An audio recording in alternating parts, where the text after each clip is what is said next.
Hello guys, once again welcome back to study your YouTube channel. तो बच्चों, जैसा कि आपको पता था पिछले एक मंथ से वीडियो नहीं आ रही थी, ठीक है। तो मुझे भी थोड़ा काम था और थोड़ा मेरी तबीयत भी नहीं सही थी, इसलिए वीडियो नहीं बना रहा था मैं, ठीक है। तो बच्चों, आज मैं क्या करूँगा, आज मैं एक क्लास 8 का एक चैप्टर पढ़ा रहा हूँ, फोर्स एंड प्रेशर, ठीक है। तो बच्चों, हम क्या करेंगे, इस फोर्स एंड प्रेशर के चैप्टर को हम वन शॉट में कवर करेंगे। वन शॉट यानी कि ये वीडियो 35 to 40 मिनट की होगी। हम 35 से 40 मिनट के अंदर इस पूरे चैप्टर को एक अच्छे वे में पढ़ रहे होंगे, ठीक है। देखो बच्चों, ये जो चैप्टर है, ये जो मैं पढ़ाऊंगा, ये मैं क्लास 8 के पॉइंट ऑफ व्यू से पढ़ा रहा हूँ, इसलिए हम बेसिक चीज़ों को देखेंगे, ठीक है। बाकी ये चैप्टर 10th में भी है, 12th में भी है। 12th में हम डिटेल फोर्स के बारे में पढ़ते हैं, वो अलग है, ठीक है। उन सब के लिए मैंने ऑलरेडी वीडियो बनाया है, लेकिन ये छोटे बच्चों के हिसाब से कंटेंट है, क्लास के 8 के हिसाब से। तो चलिए मैं शुरू करता हूँ बिना टाइम को वेस्ट करते हुए। तो बच्चों, जो हमारा चैप्टर है फोर्स एंड प्रेशर, क्या है, फोर्स एंड प्रेशर। तो बच्चों, सबसे पहले आपको ये पता होना चाहिए फोर्स क्या होता है। बच्चों, फोर्स क्या है, फोर्स इज ए पुल और पुश, यानी कि अगर कोई भी बॉडी है, अगर आप उसमें पुल करते हैं या फिर पुश करते हैं, जैसे मैं बोलूँ कि ये मान लीजिए कोई ऑब्जेक्ट है, इस ऑब्जेक्ट पे अगर आप यहाँ से प्रेशर लगाते हैं तो आप पुश कर रहे हैं, ठीक है। मतलब किसी भी बॉडी को ढकेलना या फिर उसको अपनी तरफ खींचना ही फोर्स है, ठीक है। जैसे अगर आप लोग मॉल वगैरह में जाएंगे, मॉल वगैरह के गेट पे वहाँ पे देखेंगे तो ऊपर ऐसे लगा होता है पुल और पुश, यानी कि अगर उसे आप अपनी तरफ खींचिए या फिर ढकेलिए, ठीक है। तो वही क्या है, फोर्स है। अब जैसे बच्चों, यहाँ पे हमने क्या बांध दिया, एक क्लैम्प टाइप लगा के यहाँ पे हमने कुछ रस्सी टाइप की बांध दी है। जब हम इसे इस डायरेक्शन में खींचेंगे तो हम इसे क्या कर रहे हैं, अपनी तरफ खींच रहे हैं ना, ठीक है। तो इस पूरे सिस्टम को हम क्या बोलते हैं, पुल और पुश। तो आप लिख भी सकते हैं इसे,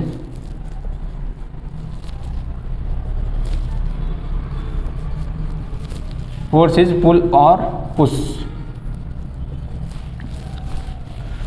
देखो बच्चों, फोर्स क्या है, पुल और पुश है। देखो बच्चों, जब आप किसी भी बॉडी को फोर्स लगाओगे, यानी कि when we applied force in any body, like it can change the state of body, यानी कि किसी भी बॉडी पर अगर आप फोर्स लगाएंगे तो फोर्स क्या करेगा, उस बॉडी के स्टेट को चेंज करेगा या फिर चेंज करने का प्रयास करेगा, ठीक है। अब जैसे बच्चों, ये क्या है, एक वाइट बोर्ड है, ये क्या है, वाइट बोर्ड है। अगर मैं नॉर्मली इस पर फोर्स लगाऊंगा, इसे प्रेस करूँ इसे, तो क्या यहाँ पे कुछ फोर्स लग रहा होगा क्या, हाँ। तो बच्चों, फोर्स लगाने से बॉडी में मूवमेंट होगी, क्या होगी, बॉडी में मूवमेंट होगी, या फिर बॉडी में मूवमेंट होगी या फिर हम मूवमेंट कराने का प्रयास कर रहे होंगे। जैसे मैं, ये दीवार है, दीवार के ऊपर वाइट बोर्ड लगा है, तो मैं जब यहाँ पे फोर्स लगा रहा हूँ तो देखो इतने फोर्स से क्या ये दीवार हिल रही है क्या, या फिर वाइट बोर्ड हिल रहा है क्या, नहीं हिल रहा है। लेकिन अगर यही फोर्स ज़्यादा हो, अगर मैं बहुत ज़्यादा फोर्स लगाऊँ तो ये दीवार टूट जाएगी, ठीक है। तो डिपेंड करता है हम कितना फोर्स लगा रहे हैं, यानी कि किसी भी बॉडी पे आप फोर्स लगा के उसके स्टेट को चेंज कर सकते हैं। करने का मतलब ये है, अगर बॉडी स्टॉप है तो वो चलने लगेगी, चल रही है तो स्टॉप हो जाएगी, ठीक है। अब बच्चों देखेंगे हम इफेक्ट ऑफ फोर्स देखेंगे, ठीक है। इफेक्ट्स ऑफ फोर्स, यानी बच्चों फोर्स का क्या क्या इफेक्ट है।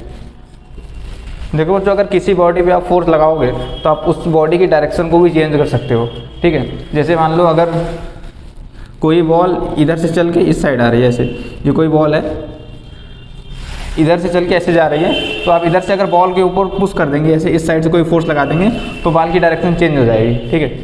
ये इधर भी जा सकती है, इधर भी जा सकती है, ठीक है। तो यानी कि फोर्स लगा के किसी बॉडी की डायरेक्शन को चेंज किया जा सकता है, ठीक है। और क्या किया जा सकता है, किसी बॉडी की शेप में भी आप चेंज कर सकते हैं फोर्स लगा के, ठीक है। अगर किसी बॉडी में आप फोर्स लगाएंगे तो उसके शेप में भी आप चेंज कर सकते हैं, ठीक है। तो यानी फोर्स के अलग अलग इफेक्ट होते हैं, ठीक है। तो उस इफेक्ट को हम पढ़ेंगे अलग अलग फोर्स के अंदर, ठीक है। उस इफेक्ट को हम पढ़ेंगे अलग अलग फोर्स के अंदर, ठीक बच्चों।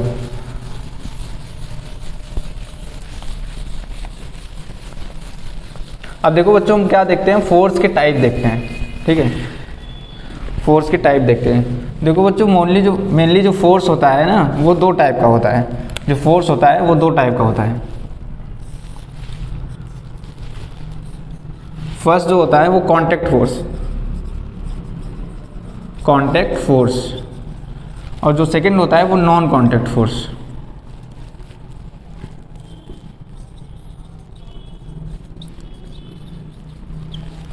देखो बच्चों नाम से ही क्लियर है, कांटेक्ट फोर्स का मतलब क्या होता है, जब भी कभी भी फोर्स के बीच में आपस में कोई कांटेक्ट हो उस टाइप के फोर्स को क्या बोलोगे, कांटेक्ट फोर्स बोलोगे।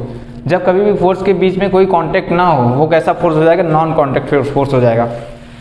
अब देखो बच्चों कांटेक्ट फोर्स में भी दो टाइप होते हैं, ठीक है, ये बहुत सिंपल है बच्चों। देखो बच्चों अगर आपको साइंस को पढ़ना है तो आप जनरल लाइफ के एग्जाम्पल से रिलेट करेंगे तो आप अच्छा समझ पा रहे होंगे, ठीक है। ये क्या होता है, मस्कुलर फोर्स, मस्कुलर फोर्स, ये फ्रिक्शन फोर्स, इसके दो टाइप हो गए।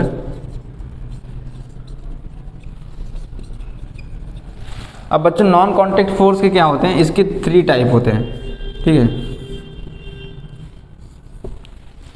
Electrostatic force,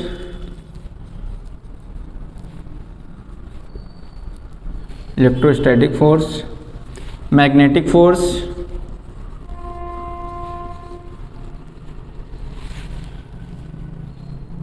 gravitational force.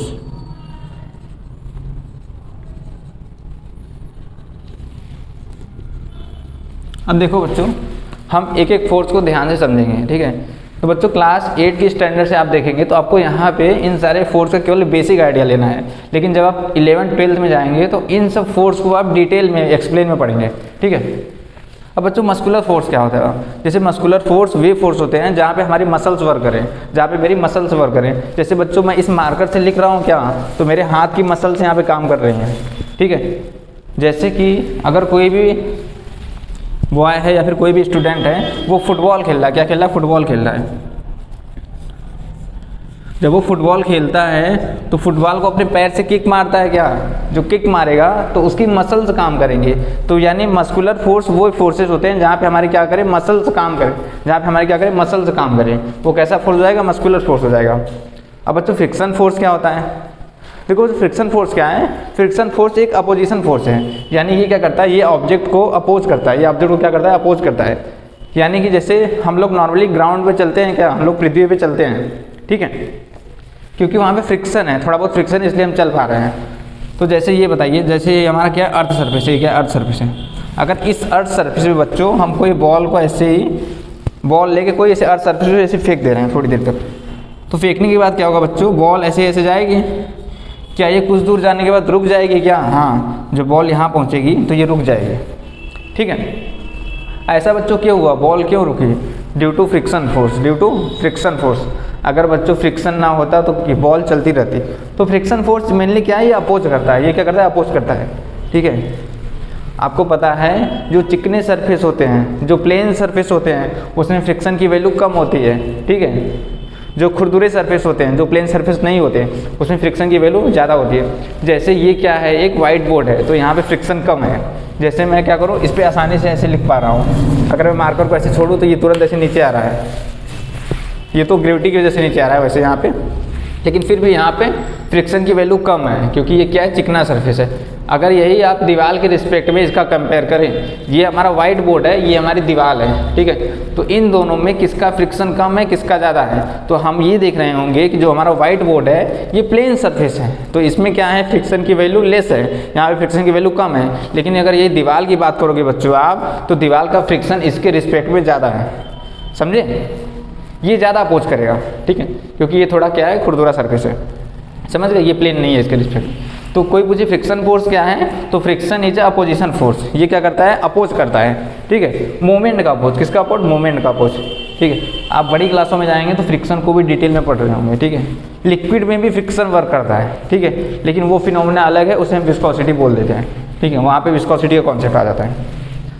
अब बच्चों आपने एक चीज़ और नोटिस की होगी, ये दोनों फोर्सेस कांटेक्ट में वर्क करते हैं। जैसे कि मैं दीवार या फिर वाइट बोर्ड की बात कर रहा हूँ, ये कांटेक्ट में ही तो वर्क करेंगे ना, ऐसे मतलब इनके बीच में कांटेक्ट हो रहा है ना। मस्कुलर फोर्स, जब आप फुटबॉल को किक मारोगे तो आपकी मसल्स जो है, आपका पैर जो है फुटबॉल में टच होगा ना, तो वहाँ पे कांटेक्ट हो रहा है, तो यानी कि ये फोर्स जो है कांटेक्ट के रूप में वो काम कर रहा है, इसलिए ये कांटेक्ट फोर्स के अंदर आ जाता है। बच्चों जो नॉन कांटेक्ट फोर्स आता है तो यहाँ पे कोई कांटेक्ट नहीं होता, कोई म्यूचुअल कांटेक्ट नहीं रहेगा, ठीक है बच्चों। जैसे मैं इलेक्ट्रोस्टैटिक फोर्स की बात करूँगा, मैग्नेटिक की बात करूँगा, ग्रेविटेशनल की बात करूँगा, तो बच्चों इन सारे फोर्सेस में हम क्या देखेंगे, कोई कांटेक्ट नहीं होता है, ठीक है। जैसे इलेक्ट्रोस्टैटिक फोर्स क्या है, इलेक्ट्रोस्टैटिक फोर्स तो आप डिटेल में 12th में पढ़ोगे, आप यहाँ बेसिक आइडिया लेंगे केवल। जैसे कि जहाँ पे क्या हो, कोई भी दो चार्जेस हो, उनके बीच में जो फोर्स लगता है वो इलेक्ट्रोस्टैटिक फोर्स होता है, ठीक है। जैसे आप क्या करो, ये मार्कर है ना, तो मार्कर को क्या करो, अपने बाल में रगड़ो थोड़ी देर तक। उसके बाद क्या करो, छोटे छोटे कागज़ के टुकड़े को पास ले जाओ, तो कागज़ के टुकड़े जो है ये मार्कर को अट्रैक्ट कर लेंगे। या फिर एक कंघी ले लो, एक कॉम्ब ले लो, कॉम्ब को क्या करो, अपने बाल में थोड़ी देर तक रब करो। रब करने के बाद अगर उसे कागज़ के टुकड़ों के पास ले जाओगे तो वो अट्रैक्ट करेगा। क्यों होगा ये इलेक्ट्रोस्टैटिक फोर्स के कारण ये होगा बच्चों, ठीक है। क्यों ऐसा होता है, क्योंकि जो हमारे जब दो बॉडी आपस में हम रब करते हैं ना, तो चार्ज का ट्रांसफ़र होता है, ठीक है। जैसे मैं अगर ये करूँ, इस मार्कर को ही इस पर रब कर रहा हूँ, ठीक है, तेज़ी से, तो जो मार्कर के चार्ज होंगे ये इस पर आ जाएंगे, ठीक है। हम इसका रियल लाइफ समझते हैं, हम हर एक चीज़ का रियल लाइफ एग्जांपल समझे। देखो इलेक्ट्रोस्टैटिक फोर्स क्या होता है, नॉर्मली बच्चों जो हम लोग सुबह सुबह घर से नहा के निकलते हैं, तो हम लोग अपने बाल को अच्छे से बना के निकलते हैं, ठीक है। हम कंघी लेते हैं, कॉम्ब को लेते हैं और अच्छे से बाल को बनाते हैं, ठीक है। तो हम बाल बनाते हैं, उसका जब हम मार्केट में निकलते हैं तो सारे धूल डस्ट पार्टिकल हमारे बाल के ऊपर आ जाते हैं। तो नॉर्मली ऐसा क्या होता है, क्यों होता है ऐसा, क्योंकि जब हम जब कंघी को बाल के ऊपर ऐसे ऐसे करते हैं, तो जो कंघी के चार्ज होते हैं वो हमारे बाल के ऊपर आ जाते हैं, ठीक है।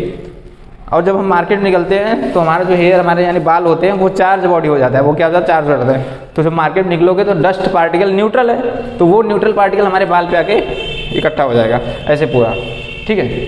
तो ये भी एक किसका एग्जाम्पल है, इलेक्ट्रोस्टैटिक फोर्स का, ठीक। अब बच्चों मैग्नेटिक फोर्स क्या होता है, यानी कि मैग्नेटिक फोर्स ऐसा फोर्स होता है जो मैग्नेट में वर्क करता है। जो जैसे कि मैं बोलूँ, अगर ये कोई मैग्नेट है, मैग्नेट में 2 पोल्स होते हैं, नॉर्थ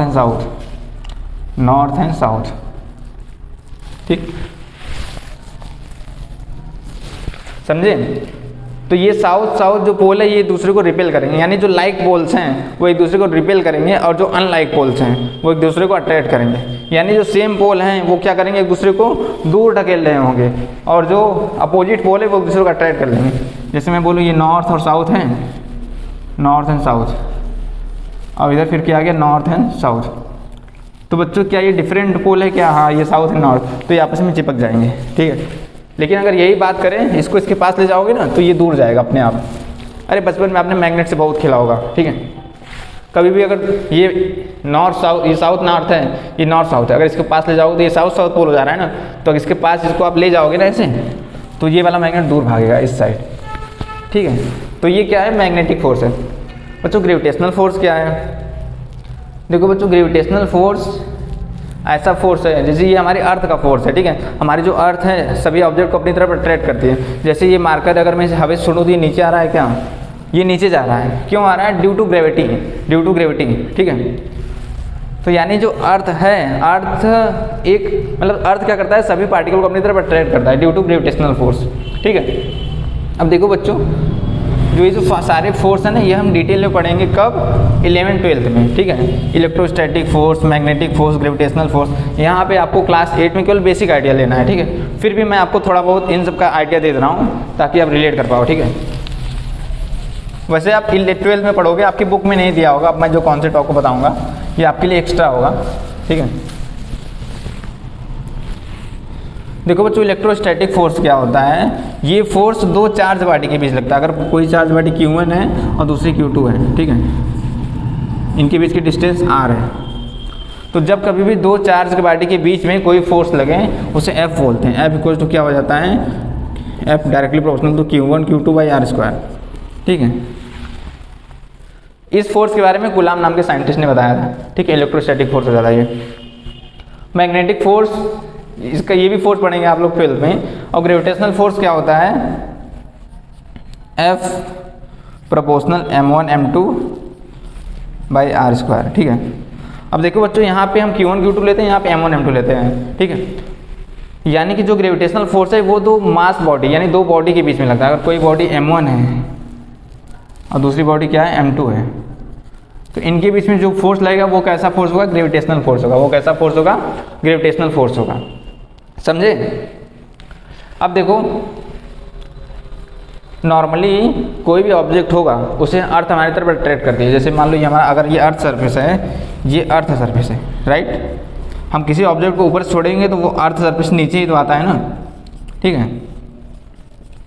लेकिन अगर किसी भी पार्टिकल को हम बहुत तेज़ी से, मतलब जैसे बहुत ज़्यादा तेज़ से ऊपर फेंक दें तो दोबारा अर्थ पे नहीं आएगा, ठीक है। जैसे जब साइंटिस्ट वगैरह एक्सपेरिमेंट करते हैं तो कुछ सैटेलाइट को इतनी स्पीड से ऊपर फेंकते हैं कि वो दोबारा अर्थ पे नहीं आता, ठीक है। उसे बोलते हैं एस्केप वेलोसिटी, वो भी आप आगे पढ़ेंगे, ठीक। अब देखो जैसे अर्थ का भी क्राइटेरिया होता है, जैसे हमारी अर्थ है ना, उसका भी क्राइटेरिया फिक्स है कि वो इतने एरिया तक के ऑब्जेक्ट को अपनी तरफ अट्रैक्ट करेगा और बाकी ऑब्जेक्ट को अट्रैक्ट नहीं कर पाएगा। जैसे अगर किसी पार्टिकल को, जैसे इसी मार्कर को मैं अगर बहुत तेज़ी से ऊपर फेंकूँ, अगर ये अर्थ की ग्रेविटेशनल एरिया को, अर्थ के ग्रेविटेशनल क्राइटेरिया को, नॉट एरिया को पार कर जाएगा तो ये दोबारा अर्थ के सरफेस पे, अर्थ के प्लेनेट पे नहीं आ पाएगा। ये किसी और ग्रह का और प्लेनेट का पार्ट हो सकता है, समझे क्या आप लोग, ठीक है। तो इलेक्ट्रोस्टैटिक फोर्स दो चार्ज के बीच में काम करता है, मैग्नेटिक फोर्स मैग्नेट के बीच में काम करता है, ग्रेविटेशनल फोर्स दो बॉडी के बीच में काम करता है, ठीक है। आप समझ पा रहे होंगे, ठीक। अब बच्चों हमारा जो नेक्स्ट टॉपिक है वो हम क्या देखते हैं, प्रेशर। क्या देखते हैं, प्रेशर। फोर्स समझ लिया हमें, इतना ही फोर्स आपको क्लास 8 में पढ़ना है, ठीक है। अब देखो बच्चों, ये क्वेश्चन आप याद रखो जनरल नॉलेज के लिए, ठीक है, क्योंकि अच्छा क्वेश्चन है। अगर कोई पूछता है आपसे what is difference between electrostatic force and gravitational force, ठीक है, एक डिफरेंस आप अभी याद रखो, बहुत है, ये मेन भी है। Electrostatic force and gravitational force.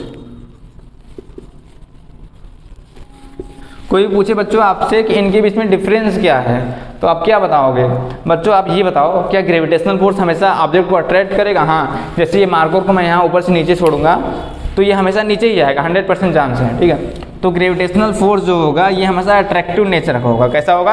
Attractive nature का। लेकिन जो इलेक्ट्रोस्टैटिक फोर्स है ये अट्रैक्टिव और रिपल्सिव दोनों नेचर का हो सकता है, ठीक है। ये मेन डिफरेंस है। अगर कोई आपसे पूछता है what is difference between electrostatic force and gravitational force, तो आप उसे क्या बताएंगे? आप उसे ये बताएंगे कि जो इलेक्ट्रोस्टैटिक फोर्स है वो अट्रैक्ट और रिपेल दोनों कर सकता है, लेकिन जो ग्रेविटेशनल फोर्स है वो क्या करेगा? केवल अट्रैक्ट करेगा, ठीक है। बच्चों हम प्रेशर को देखेंगे, इसे हिंदी में दाब बोलते हैं प्रेशर को, ठीक है। और फोर्स को हिंदी में क्या बोलते हैं? बल। फोर्स मीन्स बल, ठीक।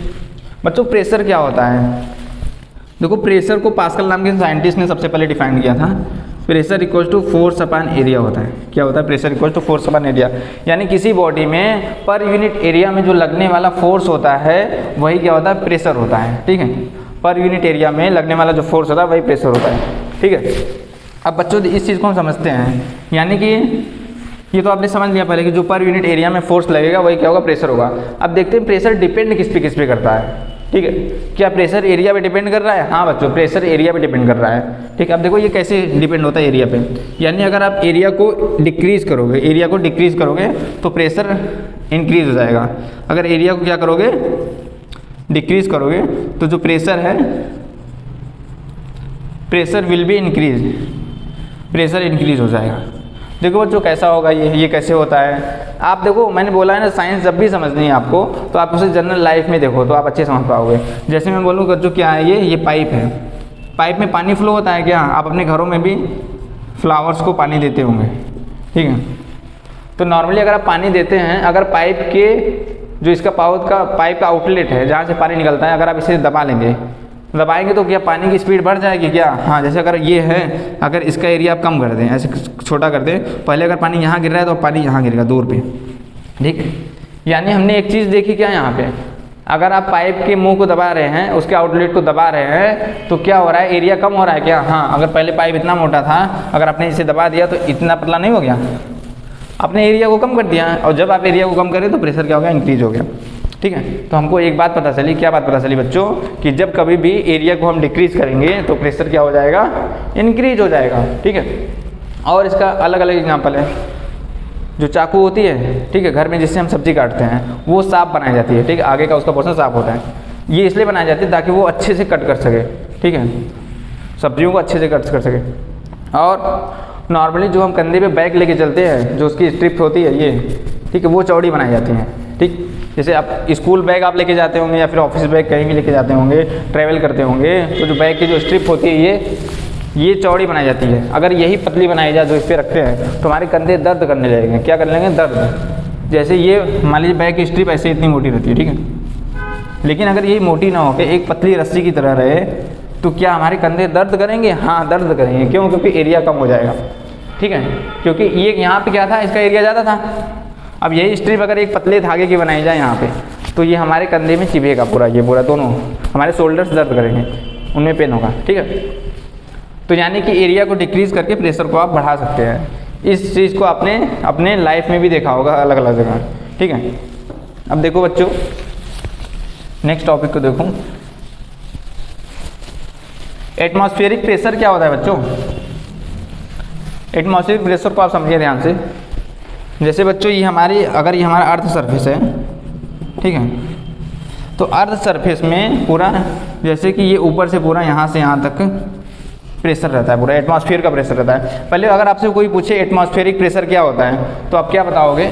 एटमॉस्फेरिक प्रेशर, एटमॉस्फेरिक वो होता है, एटमॉस्फेयर के प्रेशर को हम क्या बोलते हैं बच्चों? एटमॉस्फेरिक प्रेशर बोलते हैं, ठीक है। अब देखो, आप ध्यान से समझो, जैसे कि यहाँ पे जैसे ये हमारे जो इधर पूरे एटमॉस्फेयर का प्रेशर कैसे होगा, यहाँ पे क्या होगा, जो यहाँ का प्रेशर पूरे मतलब ऊपर से हम लेंगे तो ये पूरा प्रेशर आता है यहाँ पे, तो सारे प्रेशर को अगर आप ऐड करेंगे तो यहाँ पे अर्थ सरफेस का प्रेशर एक्स्ट्रा होता है। अर्थ, यहाँ अर्थ का प्रेशर क्या होता है? ज़्यादा होता है, मतलब अर्थ सरफेस का प्रेशर ज़्यादा होगा। लेकिन अगर आप यही पहाड़ों पे जाएंगे, जैसे आप कहाँ गए? पहाड़ों पे, ये अर्थ सरफेस था, आप मान लीजिए पहाड़ों पे चले गए, ऊंचाई पे बहुत। जब आप ऊंचाई पे आएंगे, ठीक है, ये मान लीजिए पहाड़ों पे आ गए आप, ऐसे मैंने पहाड़ बना दिया ऐसे ही कि बात समझ नहीं लिया आपको, तो यहाँ का प्रेशर कम होता है, यहाँ का प्रेशर क्या होता है? कम होता है, और यहाँ का प्रेशर ज़्यादा होता है। इसीलिए बच्चों लोग बोलते हैं कि पहाड़ों पे जल्दी दाल नहीं पकती। आप अगर पहाड़ों पे जाके खाना बनाओ तो वहाँ पे खाना जल्दी नहीं पकता, क्योंकि वहाँ का प्रेशर ही कम है। और अगर आप कभी ट्रैवल करने जाओ पहाड़ वगैरह पे, केदारनाथ वगैरह जाओ या फिर और कहीं जाओ, उससे भी ऊँचाई पे जाओ अगर, तो क्या होता है नॉर्मली बहुत लोगों के नाक से खून आने लगता है, नाक और मुंह से, कान से भी खून आने लगता है। इसलिए आने लगता है बच्चों, ब्लड आने का रीज़न ये होता है कि वहाँ का प्रेशर क्या होता है? कम हो जाता है। वहाँ का प्रेशर क्या हो जाता है? कम हो जाता है। एक मिनट बच्चों, तो बच्चों यही रीज़न होता है, जैसे आप पहाड़ों पे गए घूमने कभी कभी तो वहाँ पे आपके नाक और मुंह से ब्लड आने लगता है, ठीक है। ये इसलिए होता है क्योंकि वहाँ का प्रेशर कम होता है, ठीक है, और हमारी बॉडी में प्रेशर तो मेंटेन होना चाहिए ना, और जब प्रेशर कम हो जाएगा तो हमारी बॉडी का जो ब्लड सर्कुलेशन है वो सही से वर्क नहीं करेगा, तो हमारे मुँह और कान से, ठीक है, कभी कभी ब्लड आ जाता है पहाड़ों पर। ऐसा होता है पहाड़ों पर, और पहाड़ों पर खाना पकाना भी इसलिए क्या होता है बच्चों? मुश्किल होता है, ठीक है, हम पहाड़ों पर जल्दी आसानी से खाना नहीं बना पाते, ठीक है, यही रीज़न है। आशा करता हूँ बच्चों आपको समझ में आया होगा ये एटमॉस्फेरिक प्रेशर का कॉन्सेप्ट। एटमॉस्फेरिक प्रेशर मतलब बस यही है जो एटमॉस्फेयर का प्रेशर होता है। कहाँ का प्रेशर होता है? एटमॉस्फेयर का, उसी को क्या बोलते हैं? एटमॉस्फेरिक प्रेशर बोलते हैं, समझे क्या? अब बच्चों देखो नेक्स्ट टॉपिक देखो क्या है। एक टॉपिक में एक फॉर्मूला लिखना भूल गया, उसी को हम देखते हैं, ठीक है। देखो बच्चों ये मुझे पहले ही बता देना चाहिए था। फोर्स इक्वल टू क्या होता है? Mass into acceleration. Force equal to क्या होता है? मास इंटू एक्सीलरेशन, ठीक है। मास की यूनिट क्या होती है? किलोग्राम। ये क्या होता है? एक्सीलरेशन, आपको पता है ये मीटर पर सेकंड स्क्वायर, ठीक है।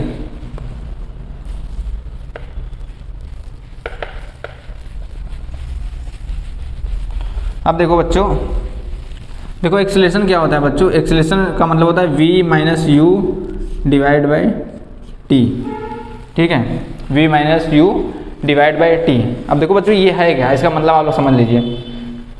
पहले मास और एक्सीलरेशन दोनों का मतलब समझ लीजिए। मास यानी कि मास और वेट में थोड़ा डिफरेंस है। व्हाट इज, अगर कोई पूछे आपसे what is mass and what is weight, इन दोनों में डिफरेंस है, ठीक है। जैसे नॉर्मली अगर आपसे कोई पूछता है घर में या फिर कोई भी कि अपना वेट बताओ, कोई कभी ये पूछता है क्या कि तुम्हारा मास कितना है, ठीक है। तो इन दोनों में डिफरेंस ये है, जो मास होता है ना इसमें हमारी अर्थ का ग्रेविटेशनल एक्सेलरेशन इंक्लूड होता है, ठीक है। सॉरी वेट में ग्रेविटेशनल एक्सेलरेशन इंक्लूड होता है, ये mg होता है, ठीक है। ये मास तो सिंगल है m, और वेट कितना होता है m इंटू जी, समझे क्या? ये छोटा सा डिफरेंस है, इसमें g इंक्लूड रहता है, ठीक है। अब देखो बच्चों एक्सीलरेशन क्या है, ये नया कॉन्सेप्ट क्या है? What is acceleration? ठीक है। एक्सेलरेशन के कॉन्सेप्ट को हम समझते हैं, ठीक है। अभी आप छोटी क्लास में हो सकता है आपको पता ना हो कि एक्सेलरेशन क्या होता है, ये कब इंड्यूस होगा, ठीक है, ये कब पता चलेगा, मतलब किसी भी स्पीड में एक्सेलरेशन कब आएगी, ठीक है। नॉर्मली ये फोर्स का फॉर्मूला होता है मास इंटू एक्सेलरेशन, ठीक। फोर्स की यूनिट न्यूटन होती है, ठीक है, फोर्स की यूनिट न्यूटन होती है। फोर्स की यूनिट न्यूटन इसलिए होती है क्योंकि फोर्स के बारे में न्यूटन नाम के साइंटिस्ट ने बताया था, इसलिए उन्होंने अपने नाम पे इसकी यूनिट रखी है, ठीक है। अब देखो बच्चों एक्सीलरेशन क्या होता है। देखो एक्सीलरेशन को हम कॉम्प्लिकेटेड वे में नहीं, एक अच्छे से वे में समझेंगे, एक एग्जांपल से, ताकि आप लोग रिलेट कर पाओ, ठीक है।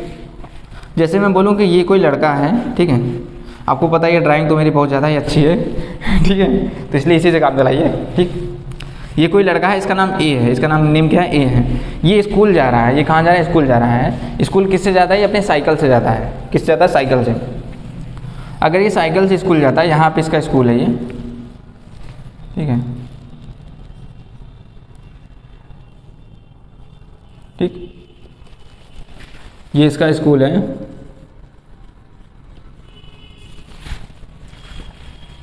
अब देखो बच्चों क्या है, जब ये स्कूल जाएगा, ठीक है, अगर मान लो ये स्पीड अपनी चेंज कर रहा है, मान लो पहले घर से चला 10 किलोमीटर पर आवर से, बाद में इसकी स्पीड 20 किलोमीटर पर आवर हो गई, तो इसने अपनी स्पीड को चेंज किया ना, तो जब भी स्पीड चेंज होगी तो वहाँ पे एक्सीलरेशन आएगा, जब भी स्पीड चेंज होगी तो वहाँ पे एक्सीलरेशन आएगा। लेकिन अगर यही बच्चा, यही ए बच्चा जो भी है, ठीक है, अगर ये सेम स्पीड से स्कूल जाए, जैसे यहाँ से घर से निकला अपने, ये 10 की ही स्पीड से निकला और स्कूल पे पहुँच गया, अपनी स्पीड को इसने चेंज नहीं किया, तो इस केस में इसका एक्सीलरेशन कितना हो जाएगा, 0 हो जाएगा। इसका एक्सीलरेशन क्या हो जाएगा, 0 हो जाएगा, ठीक है। लेकिन जब ये अपनी स्पीड चेंज करेगा, मान लीजिए पहले इसकी स्पीड S1 थी, अब कितनी हो गई, S2 हो गई, ठीक है, तो क्या हो जाएगा, तब एक्सेलरेशन आएगा, ठीक है। यही है v minus you. v means कि इसका पहले स्पीड कितना था और बाद में स्पीड कितना था, फिर पहले कितना था, मतलब अगर आप करेंगे 20 माइनस 10, तो यहाँ से देखिए समथिंग कुछ ना कुछ आ गया ना, कुछ ना कुछ एक्सेलरेशन आ गया ना, और मान लीजिए टाइम ट्रैवल करने में से 2 आवर लगा होगा, तो यहाँ से आप एक्सेलरेशन निकाल लेंगे, तो 10/2 यानी कि 5 आ गया एक्सेलरेशन वैल्यू, ठीक है, समझे क्या।